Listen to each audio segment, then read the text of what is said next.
नमस्कार दोस्तों, मैं अंकुर उपाध्याय स्वागत करता हूं आप सभी का एक बार फिर से अपनी नई वीडियो में।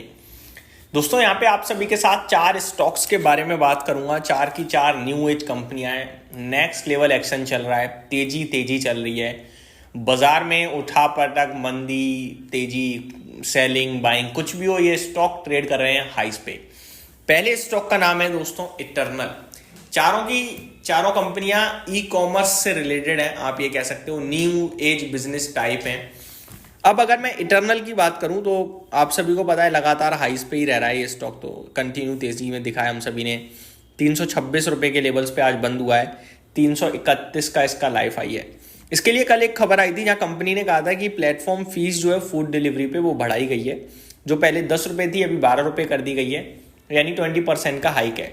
अब इससे होगा क्या? कंज्यूमर को 2 रुपए बढ़ा, आप ऑर्डर करते थे पहले 10 रुपए बढ़ रहे थे, अभी 2 रुपए बढ़ रहे हैं। आपको तो पता भी नहीं चला, लग गए 2 रुपए लग गए। लेकिन कंपनी के लिए क्या हुआ? कंपनी के लिए हो गया मोटा मुनाफा, क्योंकि 25 लाख करीब ऑर्डर जो चल रहे हैं उस पर इनका 2 रुपए बढ़ गया भाई साहब, तो इनके लिए तो मुनाफा बन गया सीधा सीधा। तो ये जो 2 रुपए प्लेटफॉर्म फीस से शुरुआत हुई थी, आज 12 रुपए हो चुकी है, और ये विद इन 1.5 ईयर हो गया है। 1.5 यानी करीब 18 महीने में हो गया ये सब, और ये लगातार बढ़ रहा है। और ये हो सकता है 20-22 रुपए तक चला जाएगा। ये धीरे धीरे बढ़ाते ही जा रहे हैं, 2-2 रुपए करके, पता ही नहीं चल रहा। लेकिन ये 20-22 रुपए तक चला जाएगा प्लेटफॉर्म फीस। और प्लेटफॉर्म फीस कंपनी के मुनाफे में बहुत बड़ा रोल प्ले करेगी। तो ये एक कारण है जिसकी वजह से ये स्टॉक लगातार एक्शन में है। दूसरा, इस स्टॉक में बड़े इन्वेस्टर्स लगातार बैठे हुए हैं। ये स्टॉक में FII, DIIs, प्रमोटर्स अच्छा खासा स्टेक लेके बैठे हुए हैं।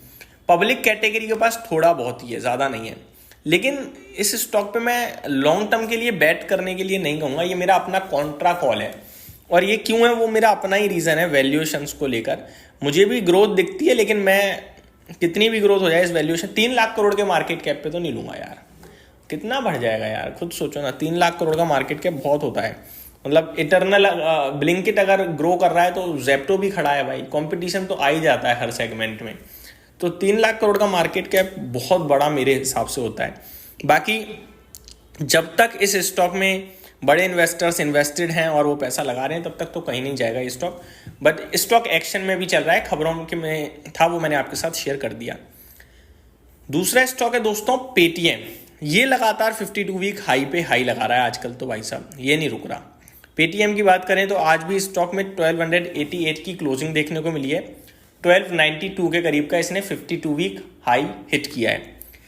आज भी एक खबर आई है दोस्तों, जो मैंने इससे प्रीवियस वीडियो बनाई थी, यूपीआई ट्रांजैक्शंस पे MDR फीस को लेकर। मर्चेंट जो डिस्काउंट रेट जो है वो मिल जाए यूपीआई ट्रांजैक्शंस पे, ऐसी गुहार लगाई है सारी बैंकों ने, और ये भी उसी में आ जाते हैं एक तरीके से। तो अगर ऐसा होता है तो डेफिनेटली पेटीएम के लिए पॉजिटिव होगा। और रिसेंटली स्टॉक जो कुछ भी करता हुआ दिख रहा है, बाजार को पसंद आ रहा है, इसीलिए लगातार ऊंचाइयों पे ऊंचाई चल रही है।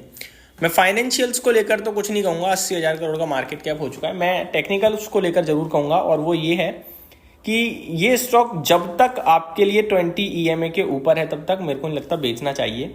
और अभी 20 EMA 1195 पे प्लेस्ड है। EMA के पास आएगा, वहाँ दोबारा बाइंग के मौके बनेंगे, और जब तक इस लाइन के नीचे नहीं जाएगा आपको बैठे रहना है, सिंपल। नेक्स्ट स्टॉक है दोस्तों नायका।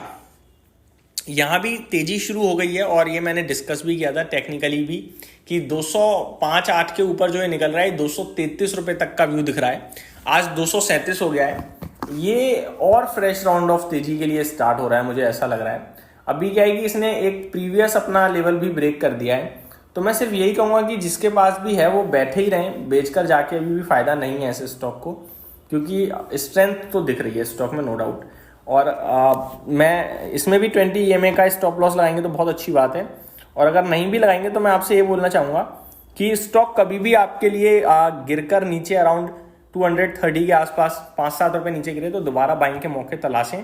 और स्टॉक ऊपर जा रहा है, ट्रेलिंग SL के साथ होल्ड करें, जल्दबाजी में प्रॉफिट बुकिंग या सेलिंग बिल्कुल भी ना करें।